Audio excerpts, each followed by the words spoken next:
My dear parents, భారతదేశానికి నూతన విద్యా విధానం వచ్చేసింది ఆల్రెడీ. ఆ నూతన విద్యా విధానంలో అసలు ఏ ఏ విషయాలను పరిగణలోకి తీసుకుని ఈ విధానాన్ని తయారు చేశారు, ఈ విధానాన్ని తయారు చేసినప్పుడు ఏ ఏ కొత్త కొత్త పదాలు మనం వినాల్సి వస్తుంది అనే దానిని మనం ఈ వీడియోలో చర్చించుకుందాం. ముందుగా మనం 1986-92లో వచ్చినటువంటి నేషనల్ పాలసీ ఆన్ ఎడ్యుకేషన్ తరువాత రైట్ టు ఎడ్యుకేషన్ యాక్ట్ 2009లో వచ్చింది. సరే, దీని తర్వాత చూస్తే నేషనల్ పాలసీ ఆన్ ఎడ్యుకేషన్లో ఈసీసీఈ అంటే early child care elementary education, ఈ విషయం గురించి చాలా గట్టిగా నొక్కి వక్కాణించారు. ఎందుకంటే ఈసీసీఈ అనే ప్రోగ్రాం గ్రేడ్ 1 and 2 వాళ్ళకు ఉపయోగపడుతుంది. ఇంటి దగ్గర ఉండేటువంటి తల్లిదండ్రుల పిల్లలకు తల్లిదండ్రులు వాళ్ళంతట వాళ్ళుగా చదువు చెప్పించుకోవడానికి ఉపయోగపడేటువంటి ప్రోగ్రాం ఈసీసీఈ, గుర్తుపెట్టుకోండి. అలాగే MHRD, ministry of human resource and development, ప్రస్తుతం దీనిని national policy on education 2020 ministry of ఎడ్యుకేషన్గా మార్చింది. ఈ మినిస్ట్రీ ఆఫ్ ఎడ్యుకేషన్ కింద వచ్చే డిపార్ట్మెంట్స్ ఏమేమి ఉంటాయో చూద్దాం. WCD, ఉమెన్ చైల్డ్ డెవలప్మెంట్, పిల్లల యొక్క గ్రోత్ ఉమెన్తో ఇంటర్లింక్ అయి ఉంటుంది కాబట్టి ఉమెన్ చైల్డ్ డెవలప్మెంట్ WCD అనేటువంటి ఒక విభాగాన్ని కూడా దీంట్లోకి చేర్చారు. దీని తర్వాత వచ్చినటువంటి ప్రోగ్రాం ఒక శాఖ HFW, health and family welfare, పిల్లలకు తల్లిదండ్రులకు తల్లికి వాళ్ళిద్దరి మధ్యలో ఉండేటువంటి ఫ్యామిలీ రిలేషన్స్ని ఫైండ్ అవుట్ చేయడానికి హెల్త్ అండ్ ఫ్యామిలీ అండ్ వెల్ఫేర్ను మినిస్ట్రీ ఆఫ్ ఎడ్యుకేషన్ కిందకు ఒక విభాగంలోనికి దీన్ని తీసుకొచ్చారు. ఈ నేషనల్ పాలసీ ఆన్ ఎడ్యుకేషన్ ఏదో అలా కూర్చుని రాసింది కాదండి. ఇన్ని రకాల విభాగాలతో కోఆర్డినేట్ చేస్తూ ఖచ్చితంగా ఒక ప్రణాళికతో చేయబడింది అన్నమాట. ఈ ప్రణాళిక చేయబడిన దాంట్లో మనకి సిపిడి అంటే కంటిన్యూయస్ సిపిడి అనే ఒక విభాగం కూడా ఉంది. ఈ సిపిడి అనేటువంటి విభాగం మనకి కంటిన్యూయస్ ప్రొఫెషనల్ డెవలప్మెంట్, ఇదొక విభాగం. అంటే మనం పైన చెప్పుకున్న అన్ని విభాగాలతో ఒక్కొక్క విభాగము కోఆర్డినేట్ అయ్యి ఇంటర్లింక్ అయ్యి తమ పనిని తాము చేస్తూ ఉంటాయి. ఇవన్నీ కూడా మినిస్ట్రీ ఆఫ్ ఎడ్యుకేషన్లో వస్తాయి. ఇది రీస్ట్రక్చర్ కొత్తగా ఉంది కాబట్టి ఈ పదాలను నేను మీ అందరికీ పరిచయం చేయడం జరుగుతుంది. PTR, పీపుల్ టీచర్ రేషియో, ఒక విద్యార్థులు క్లాసులో ఎంతమంది ఉండాలి, ఆ విద్యార్థుల సంఖ్యకు అనుకూలంగా ఎంతమంది టీచర్స్ ఉండాలి అనేటువంటి నిష్పత్తిని తెలియచేసేది పీపుల్ టీచర్ రేషియో. ఈ పీపుల్ టీచర్ రేషియో గతంలో 1:30 ఉండేది. ఇప్పుడు ఆ రేషియో 1:25 చేయడం జరిగింది. అర్థమైంది కదా? అంటే కొత్త చట్టం వచ్చినప్పుడు, కొత్త రాజ్యాంగం రాసుకున్నప్పుడు, ఈ విద్యా రాజ్యాంగాన్ని మనం రాసుకున్నప్పుడు వచ్చే కొత్త పదాలు నేర్చుకోవాల్సిన అవసరం ఎంతైనా ఉపాధ్యాయులకు ఉంది. సో అందుకే పరిచయం చేస్తున్నా. ఇంకొకటి మనకి యునెస్కో వాళ్ళది, యునెస్కో ఇన్స్టిట్యూట్ ఆఫ్ స్టాటిస్టిక్స్. ఈ యునెస్కో ఇన్స్టిట్యూట్ ఆఫ్ స్టాటిస్టిక్స్లో ఏముంటుంది, ఏ దేశంలో ఏ గ్రేడుల్లో డ్రాప్అవుట్స్ ఎక్కువ ఉన్నారు, ఏ దేశంలో ఏ తరగతిలో విద్యార్థులు ముందు క్లాసులకు ప్రమోట్ చేయబడుతున్నారు, హయ్యర్ ఎడ్యుకేషన్ యొక్క పాలసీ ఎలా ఉంది, ఆ పాలసీ ఈ దేశంలో ఎలా మార్చాలి అనేది తెలియచేయడానికి ఈ UIS, UNESCO institute of statistics నుంచి గణాంకాలను తీసుకుని NPE బిల్లును తయారు చేశారు. ఇదంతా బాగుంది. మరి విద్యా విధానాల్లో ఉండే మార్గాలండి ODL అంటారు. ODL అంటే ఓపెన్ డిస్టెన్స్ లెర్నింగ్. పాఠశాలలకు పోలేని వాళ్ళు కానీ, కాలేజీలకు వెళ్ళి చదువుకోలేని వాళ్ళు కానీ, లేదా విశ్వవిద్యాలయాల్లో తమ కోర్సుని పెంచుకోవాలనుకున్న వాళ్ళు కానీ ఈ ODLలో తమ కోర్సులో ప్రవేశం పొంది కోర్సును పూర్తి చేసుకోవచ్చు. అలాగే NIOS అందరికీ తెలిసిందే, national institute of open schooling, అంటే పాఠశాలలకు వెళ్ళలేక ఇంటి దగ్గరుండి చదువుకునే వాళ్ళు ఎవరైతే ఉంటారో వాళ్ళు 10వ తరగతి కానీ 11వ తరగతి కానీ 12వ తరగతి కానీ అక్కడ ఉండి చదువుకోవడానికి వీలు పడేది NIOS national.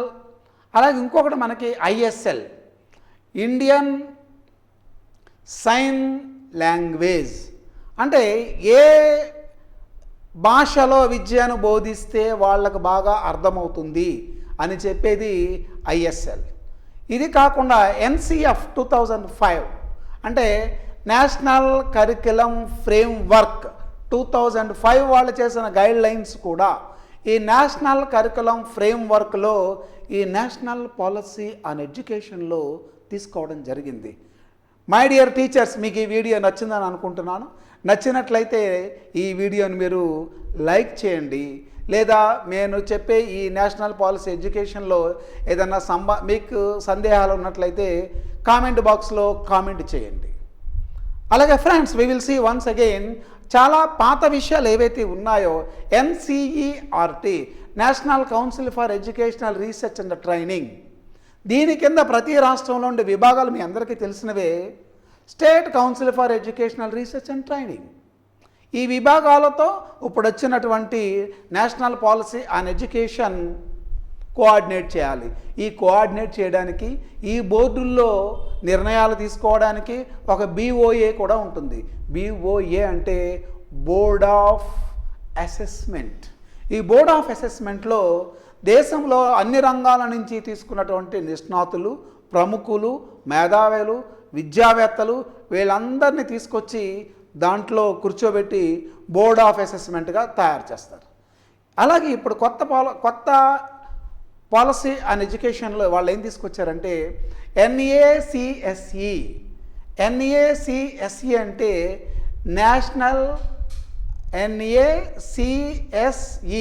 National assessment centre for school education. మరి ఇన్ని మార్పులు చేసినప్పుడు ఇటువంటిది అవసరం పడుతుంది కదా, అందుకనే national assessment centre for school education అనే ఒకదాన్ని ప్రారంభించారు. అంటే ఈ అబ్రివేషన్స్ మనకి ఎందుకు అవసరం పడుతున్నాయంటే విద్యా విధానంలో ఉన్నవాళ్ళు, విద్యావేత్తలు, చదువుకునేవాళ్ళు, పేరెంట్స్ ఇప్పటి వరకు పాత విషయాలు విని చాలా 20-34 సంవత్సరాల నుంచి పాత విషయాలు వింటూ ఉన్నారు. మరి రాబోయే కొత్త తరంలో కొత్త విద్యా విధానం వచ్చినప్పుడు దాన్ని మనం ఎలా నేర్చుకోవాలి అనే దానికోసమే నేను మీకు పరిచయం చేసే ప్రయత్నం చేస్తున్నాను. మీరందరూ దీన్ని ఫాలో అవుతారని అనుకుంటున్నా. అలాగే ఇది ఫాలో అయితే మీకు నచ్చినట్లయితే లైక్ చేయండి. అలాగే మీ పక్కన ఉన్న విద్యార్థులకు దీన్ని షేర్ చేయండి. అలాగే నెక్స్ట్ బోర్డు వాళ్ళు పెట్టింది NAS. NAS అంటే ఈ NAS అనేది నేషనల్ పాలసీ ఆన్ ఎడ్యుకేషన్లో ఏం చేస్తారంటే నేషనల్ అచీవ్మెంట్ సర్వే, అంటే ఏ విధానం వల్ల, ఏ పద్ధతుల వల్ల, ఏ సిలబస్ వల్ల ఎంత రిజల్ట్ వచ్చిందని తెలుసుకోవడానికి నేషనల్ అచీవ్మెంట్స్ సర్వే అనేది నేషనల్ పాలసీ ఆన్ ఎడ్యుకేషన్ ఒక డిపార్ట్మెంట్ని తయారు చేసింది. సరే, రిజల్ట్ వచ్చింది, బాగానే ఉంది. మరి రిజల్ట్స్ వచ్చి సిలబస్ అంతా అయిన తర్వాత ఏం చేయాలి? అందరికీ తెలిసిందే, వాళ్ళు ఇప్పుడు మనకి పరిచయం చేసింది పాతదే NTA national testing agency. NTA national testing ఏజెన్సీని ఇప్పుడు కూడా మళ్ళీ national policy on education for 2020 అనే దాంట్లో మళ్ళీ ఇంట్రడ్యూస్ చేయడం జరిగింది. మై డియర్ టీచర్స్, మీరు ఈ విషయాలు ఖచ్చితంగా నేర్చుకోవాలి. నేర్చుకుని విద్యార్థులకు అర్థమయ్యే రీతిలో సిస్టంలో ఏమీ మార్పు రాలేదు అనే విషయాన్ని వాళ్ళు కన్ఫ్యూజ్ కాకుండా వాళ్ళు చదువుకున్న దాన్ని సమర్థవంతంగా మళ్ళీ వినియోగించుకునేటట్టు చెప్పాల్సిన బాధ్యత మనందరి మీద ఉంది, మీ మీద, నా మీద కూడా ఉంది. అలాగే NCERT అనే గురించి మనం ఇందాక మాట్లాడుకున్నాం. మరి NCFTE అంటే national curriculum frame for teacher education. మామూలు ఎడ్యుకేషన్కి వచ్చేటువంటి కరికులం వేరే, అలా కాకుండా టీచర్ ఎడ్యుకేషన్కి వచ్చేటువంటి కరికులం ఫ్రేమ్ వేరే ఉండాలని NCFTE అనే దాన్ని ఇంట్రడ్యూస్ చేశారు. ఎందుకంటే 2 సంవత్సరాలు B.Ed కోర్సు ఉంది, 4 సంవత్సరాలు B.Ed కోర్సు ఉంది. అలాగే 1 year B.Ed కోర్సు కూడా ఇంప్లిమెంట్ చేస్తామని నేషనల్ పాలసీ ఆన్ ఎడ్యుకేషన్ చెప్తోంది. కాబట్టి NCFTE అనేటువంటి ఒక సంస్థని ఈ నేషనల్ పాలసీ అండ్ ఎడ్యుకేషన్ ఈ విజన్ డాక్యుమెంట్ తయారు చేసినప్పుడు దాంట్లో ఇంట్రడ్యూస్ చేయడం జరిగింది. ఇది ఒక్కటే కాదు, చాలా చాలా విషయాలు నేను మీకు చెప్పబోతున్నాను. మీకు ఇవన్నీ తెలిసే ఉండొచ్చు, కానీ మళ్ళీ ఒకసారి మనం మాట్లాడుకుందాం. సరే, టీచర్ గురించి మాట్లాడారు, బాగానే ఉంది. మరి టీచర్ని ఎలా సెలెక్ట్ చేస్తారు? అందరికీ తెలిసిన పరీక్షనండి. ఏంటది? TET, teacher eligibility test. ఇది మాత్రం మారలే. కాకపోతే ఈ పరీక్ష పెట్టే విధానంలో మార్పు వస్తుంది. ఈ పరీక్షలో కేవలం రాత పరీక్షే కాకుండా గ్రూప్ డిస్కషన్, ఇంటర్వ్యూస్ లాంటివి పెట్టే అవకాశం ఉందని నేషనల్ పాలసీ అండ్ ఎడ్యుకేషన్ 2020 తెలియజేస్తుంది మనకు. సో మీకు అది అర్థమైంది. ఇప్పుడు టెట్ వరకు ఫాలో అవుతున్నారు అనుకుంటున్నా. మీకు అర్థం కాకపోతే కామెంట్ బాక్స్లో వెంటనే మీరు మీ కామెంట్ పెట్టండి, నేను వెంటనే రిప్లై ఇస్తాను. అలాగే సిపిడి అంటే ఇది నేషనల్ పాలసీ అండ్ ఎడ్యుకేషన్లో సిపిడి అనేది ఒక కొత్త సిస్టమ్ తీసుకొచ్చారు. Continuous professional development. ఈ సిపిడి ద్వారా ఇన్ని రకాల విభాగాలను మనం మాట్లాడుకున్నాం కదా, ఈ అన్ని విభాగాలు కూడా ఈ సిపిడి ఒకసారి మానిటర్ చేస్తూ ఉంటుందన్నమాట. ఇది మానిటర్ చేసి వీళ్ళు చేసినటువంటి ఈ పని ఇలా ఉంది, దీంట్లో లోటుపాట్లు ఇలా ఉన్నాయి, దీంట్లో తక్కువ ఎక్కువలు ఎలా ఉన్నాయి అనే విషయాన్ని తెలియజేస్తుంది. ఇదంతా బాగుందండి. మరి టీచర్స్ని ఎలా డెవలప్ చేయాలి, ప్రొఫెషనల్ స్కిల్స్ ఎలా ఇవ్వాలంటే కొత్తగా వీళ్ళు దీనికి ఎన్పిఎస్టి అనే దాన్ని తీసుకొచ్చారు. ఎన్పిఎస్టి అంటే ఏంటి? ఎన్పిఎస్టి అనేది కేవలం టీచర్స్కి సంబంధించింది. నేషనల్ ప్రొఫెషనల్ అంటే ఇలా ఏం చెప్తున్నారంటే టీచర్స్కి సంబంధించి ఏదైతే ఈ ప్రోగ్రామ్ని వీళ్ళు డిజైన్ చేశారో దాన్ని national professional standards for teachers. ఎంత బాగా పెట్టారండి. టీచర్స్కి ఒక స్టాండర్డ్ ఉండాలి, టీచర్ ఎడ్యుకేషన్కి ఒక స్టాండర్డ్ ఉండాలి అనే విషయాన్ని గుర్తించి, అంటే ఇదంతా సిలబస్ తయారు చేశారు. విజన్ డాక్యుమెంట్ వచ్చింది, ఎన్పిఈ వచ్చింది. మరి ఎన్పిఈ అన్నింటినీ కూడా మానిటర్ చేయడానికి ఒక్కొక్క చోట ఒక్కొక్క శాఖ పెట్టారు. అదే ఎన్పిఎస్టి, national professional standards for teachers. అదంతా ఓకేనండి. మరి ఈ పెట్టిన స్టాండర్డ్ అన్నింటినీ ఏదైనా ఒక పవర్టీ లైన్ ఉందా, ఎలా ఉంది అంటే దానికి ఒకటి చెప్పారు, SEDGS. ఏంటది? SEDGS. The societies disadvantaged, the societies economically disadvantaged groups. అంటే సమాజంలో ఏ విధమైనటువంటి బెనిఫిట్ పొందకుండా ఉన్నటువంటి ఒక గ్రూప్, ఆర్థికంగా కానీ, పారిశ్రామికంగా కానీ, విద్యాపరంగా కానీ, వీళ్ళందరూ ఎవరైతే ఉన్నారో వాళ్ళందరి గ్రూపుల నుంచి వాళ్ళకున్న అవసరాలను తీసుకొచ్చి ఈ SEDGS అనేటువంటి దాన్ని ఐడెంటిఫై చేసి వాళ్ళు ఇచ్చే రిపోర్ట్స్ ప్రకారంగా ఈ ఎన్పిలో ఉన్నటువంటి మిగిలిన మార్పులు, చేర్పులు, పగడ్బందీ ప్రణాళికలు చేస్తూ ఉన్నారు. మనం ఇందాక మాట్లాడుకున్నాం కదండి, అన్నింటికీ సెజులు ఉన్నాయి, మరి ఎడ్యుకేషన్కి ఎందుకు లేదని. National policy and education SEZ అంటే ఇక్కడ స్పెషల్ ఎకనామిక్ జోన్ కాదండి, స్పెషల్ ఎడ్యుకేషన్ జోన్ అనమాట. స్పెషల్ ఎడ్యుకేషన్ జోన్స్ అనేవి ఎవరి కోసము?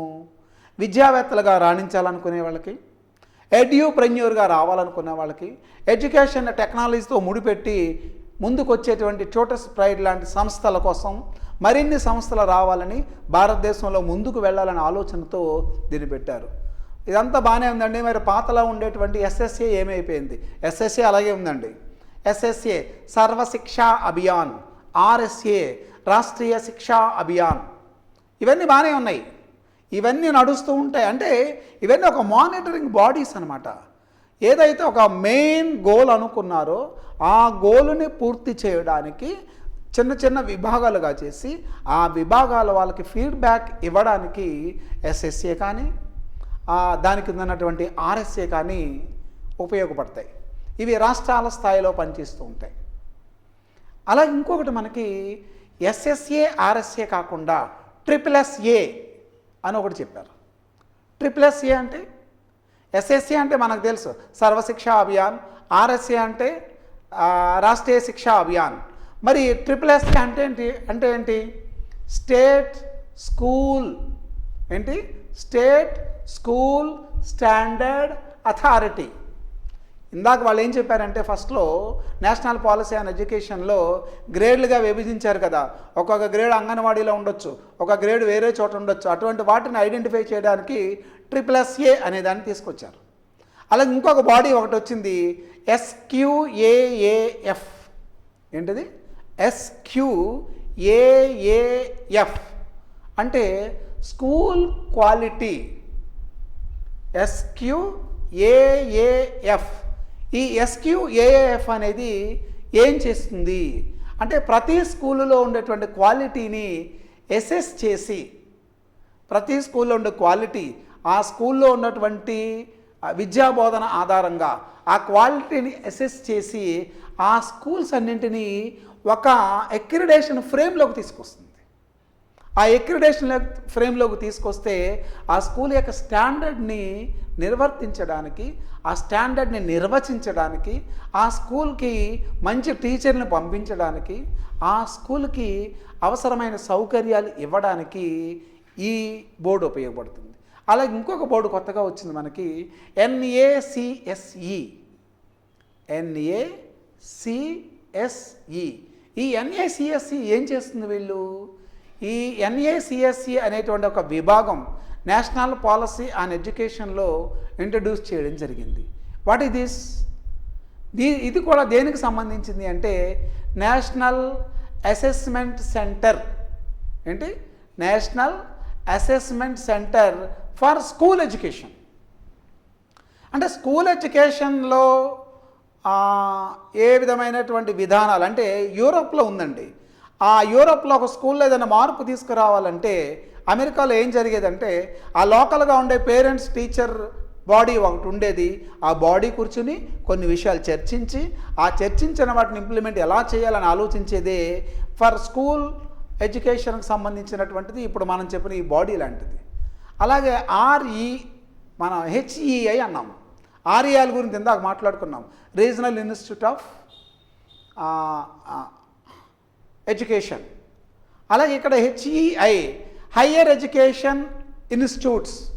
హయ్యర్ ఎడ్యుకేషన్ ఇన్స్టిట్యూట్స్ అంటే గ్రాడ్యుయేషన్ అందించే సంస్థలు, యూనివర్సిటీలు, డీమ్డ్ యూనివర్సిటీలు, సెంట్రల్ యూనివర్సిటీలు, ప్రైవేట్ యూనివర్సిటీలు, ఇవన్నీ కూడా HEI కిందకు వస్తాయి. ఇదివరకు ఎలా ఉండేది అంటే అన్ని సంస్థలకు ఒకే రకమైనటువంటి గ్రేడింగ్ ఇవ్వడానికి ఉద్దేశంతో ఈ HEIలను ఇంట్రడ్యూస్ చేసి వాటి గ్రేడింగ్ కానీ వాటి పనితీరుని మాత్రం గుర్తుపెట్టుకోవడానికి వీలుగా దీన్ని చేయడం జరిగింది. CBCS ఇది చాలా పాతదేనండి. Choice based credit system. అంటే ఏం చేస్తారు? చాయిస్ బేస్డ్ క్రెడిట్ సిస్టంలో నువ్వు డిగ్రీ ఫస్ట్ ఇయర్లో కామర్స్ చదువుకున్నావు, సెకండ్ ఇయర్లో కామర్స్ చదవాలని లేదు, కావాలంటే నువ్వు ఫిజిక్స్ తెచ్చుకోవచ్చు. మళ్ళీ థర్డ్ ఇయర్లో నీకు ఎకనామిక్స్ చదువుకున్నావు, ఎకనామిక్స్ నీకు ఇష్టం లేదు, కావాలంటే మళ్ళీ నువ్వు మ్యాథమెటిక్స్ చదువుకోవడానికి వీలుంటుంది. అంటే ఎక్కడ ఏది కావాలనుకుంటే ఇంజనీరింగ్ చదివే ఫస్ట్ ఇయర్ స్టూడెంట్ దాన్ని వదిలిపెట్టి సెకండ్ ఇయర్లోకి వేరే చదువుకోవడానికి వీలుంటుంది. సో ఫ్రెండ్స్, CBCS సిస్టమ్ కూడా దీంట్లో ఇంట్రడ్యూస్ చేయడం జరిగింది. అయితే మీరు టీచర్ ఎడ్యుకేషన్కి సంబంధించి మనకి జస్టిస్ JS వర్మ కమిషన్ 2012లో చాలా విషయాలు చెప్పడం జరిగింది. జస్టిస్ JS వర్మ గారి కమిషన్ 2012లో ఇవి చాలా టీచర్ ఎడ్యుకేషన్ గురించి చెప్పిన విషయాల్లో TEI టీచర్ ఎడ్యుకేషన్ ఇన్స్టిట్యూట్స్, ఎక్కడైతే టీచర్ ఎడ్యుకేషన్ ఇన్స్టిట్యూట్లో నాసి రకమైనటువంటి కోచింగ్ ఉంటుందో, ఎందుకు పనికిరానటువంటి విద్యా విధానాన్ని విద్యార్థులకు నేర్పించే ఇన్స్టిట్యూట్స్ ఉంటాయో వాటన్నింటినీ మూసివేయాలని జస్టిస్ వర్మ గారు 2012లో చెప్పినటువంటి ఆ సిఫార్సులన్నీ నేషనల్ పాలసీ ఆన్ ఎడ్యుకేషన్లో స్ట్రిక్ట్గా అమలు చేయాలని, అటువంటి సంస్థలను వెంటనే మూసివేయాలని నిర్ణయించడం జరిగింది. అంతేకాదండి, NCIVE అంటే national council for integrated vocationalisation of education. ఇక్కడ చాలా గట్టి పాయింట్ మనకు జరుగుతుంది. వొకేషనలైజేషన్ ఆఫ్ ఎడ్యుకేషన్, BVOC అనే ఒక కోర్సు ఉంది, మీ అందరికీ తెలిసే ఉంటుంది. Bachelor of vocational studies IGNOU వాళ్ళు ఆఫర్ చేస్తున్నారు. ఇటువంటి కోర్సులన్నీ కూడా NCIVE అనే బోర్డు అండర్లో తీసుకొచ్చి ఆ బోర్డు వీటిని కంట్రోల్ చేయడానికి వీలుగా ఈ బోర్డును కూడా గతంలో ఉంది.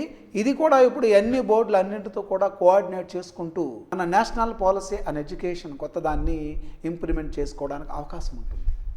డియర్ ఫ్రెండ్స్, ఇవన్నీ తెలిసిన విషయాలు అయి ఉండొచ్చు, తెలియనివి అయి ఉండొచ్చు. తెలిసినవైతే మీ అనుభవాలు కామెంట్లో పెట్టండి, తెలియనివైతే లైక్ కొట్టండి, మీ పక్క వాళ్ళకి తెలియచేయాలనుకుంటే షేర్ కొట్టండి.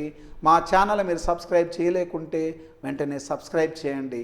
మీకు ఇంకో విషయం తెలుసా, యూజీసీ అనేది కనుమరుగైపోతుంది, ఏఐసిటి అనేది కనుమరుగైపోతుంది. మరి ఏమొస్తుందండి, NHERA వస్తుంది మనకి, national higher education regulatory act.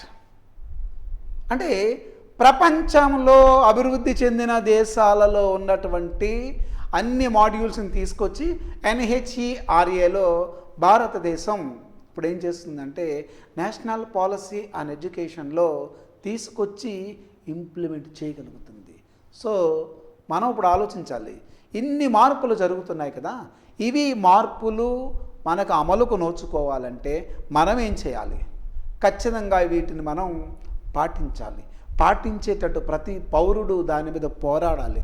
లేదంటే ఇంత శ్రమ పెట్టి తయారు చేసినటువంటి ఈ యాక్ట్ ఏమవుతుందో తెలుసు కదా మీ అందరికీ, ఏమవుతుంది? పాత సీసాలో కొత్త సారాలాగా అవుతుంది. అలా అవ్వకుండా ఉండాలంటే ఖచ్చితంగా మీరు తెలుసుకోవాలి, ప్రజలకు తెలియచేయాలి, టీచర్లు తెలుసుకోవాలి, తల్లిదండ్రులకు తెలిసేటట్టుగా చెప్పాలి. ఎమినెంట్ ఎక్స్పర్ట్ కమిటీ, మరి ఇవన్నీ నడవాలి కదా ఈ సంస్థలన్నీ నడవాలంటే ఏం కావాలి? ఎమినెంట్ ఎక్స్పర్ట్ కమిటీ వేయాలి. ఎక్స్పర్ట్ కమిటీలో విద్యావేత్తలు కావాలి, మేధావులు కావాలి, ఫిలాసఫర్లు కావాలి, రంగస్థలానికి చెందిన వాళ్ళు కావాలి, కళలకు చెందిన వాళ్ళు కావాలి, అందరూ ఉండాలి. వీళ్ళందరూ ఉండాలి అంటే వాళ్ళందరినీ ఉండేటువంటి ఇన్స్టిట్యూట్ ఒకటి కావాలి. ఆ ఇన్స్టిట్యూట్ పేరే IDP. ఏంటిది? IDP, institutional development plan. ఈ ఇన్స్టిట్యూషనల్ డెవలప్మెంట్ ప్లాన్ అనేది ఎన్నింటినీ మానిటర్ చేసుకుంటూ ఎక్కడెక్కడ ఏం జరుగుతుంది, ఎలా వెళ్తుంది, ఇవన్నీ తీసుకొచ్చి చేయడానికి ఉండేదే ఇన్స్టిట్యూషనల్ ప్లాన్. రైట్, ఈ ఇన్స్టిట్యూషనల్ ప్లాన్ సక్రమంగా అమలైంది అనుకోండి, నెక్స్ట్ ఏం జరుగుతుంది? NAA, national accreditation and assessment. National accreditation and assessment. ఈ సెల్ గతంలో ఉంది, మళ్ళీ ఇప్పుడు కూడా ఉంది, మళ్ళీ పనిచేస్తుంది. ఇది వీళ్ళందరితో కోఆర్డినేట్ చేసుకుంటూ నేషనల్ పాలసీ అండ్ ఎడ్యుకేషన్ని జాగ్రత్తగా అందరికీ తెలియడానికి, భారతదేశాన్ని ముందుకు తీసుకెళ్ళడానికి, మన పిల్లల చదువులు పెంచడానికి ఉపయోగపడుతుందని మనకు అర్థమై ఉంటుంది. రైట్, మీరు మాతో ఈ నేషనల్ పాలసీని మీరు లైక్ చేసినట్లయితే మా వీడియోని లైక్ చేయండి. మా వీడియోని లైక్ చేస్తే నేషనల్ పాలసీని లైక్ చేసినట్టే. మీకు ఏదైనా సందేహాలు ఉంటే కామెంటరీ బాక్స్లో కామెంట్ పెట్టండి.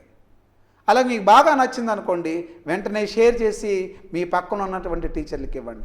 మరి యూజీసీ గ్రాంట్స్ కమిషన్ ఉండేది కదా ఇది వరకు, ఇప్పుడు దానికి ఎవరిస్తారండి? అందుకే దాని ప్లేస్లో HEGC వచ్చింది. HEGC అంటే హైయర్ ఎడ్యుకేషన్ గ్రాంట్స్ కమిషన్. మా డబ్బులు కావాలి కదా విద్యా విధానం కావాలంటే, ఆ విద్యా విధానానికి కానీ ఐకార్కి కానీ, ICAR and Indian council for agriculture research, వాటికి కానీ మిగిలిన వాటికి కానీ డబ్బులు ఇవ్వాలంటే ఒక గ్రాంట్స్ కమిషన్ కావాలి.